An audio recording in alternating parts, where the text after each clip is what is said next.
Donald ട്രംപിന്റെ president സ്ഥാനത്തിലുള്ള അതൃപ്തി ബഹുജന പ്രസ്ഥാനമായി മാറുന്നു. 50 സംസ്ഥാനങ്ങളിലായി 50 പ്രതിഷേധങ്ങൾ സംഘടിപ്പിക്കുന്ന 50-51 എന്ന സംഘം രാജ്യമെമ്പാടും 400-ലധികം റാലികൾ നടത്താനാണ് പദ്ധതിയിടുന്നത്.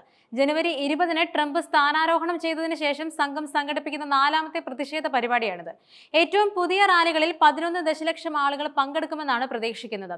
ഡൊണാൾഡ് ട്രംപിന്റെ പ്രസിഡന്റ് ഭരണത്തിലുള്ള അതൃപ്തി ഒരു ബഹുജന പ്രസ്ഥാനമാക്കി മാറ്റാൻ സംഘടനകൾ ശ്രമിക്കുന്നതിനിടയിൽ ശനിയാഴ്ച അമേരിക്കയിൽ ഉടനീളമുള്ള നഗരങ്ങളിലെയും പട്ടണങ്ങളിലെയും തെരുവുകളിലേക്ക് പ്രതിഷേധക്കാർ ഒഴുകിയെത്തി. ഈ മാസം 2ാം തവണയാണ് ഇത് സംഭവിക്കുന്നത്.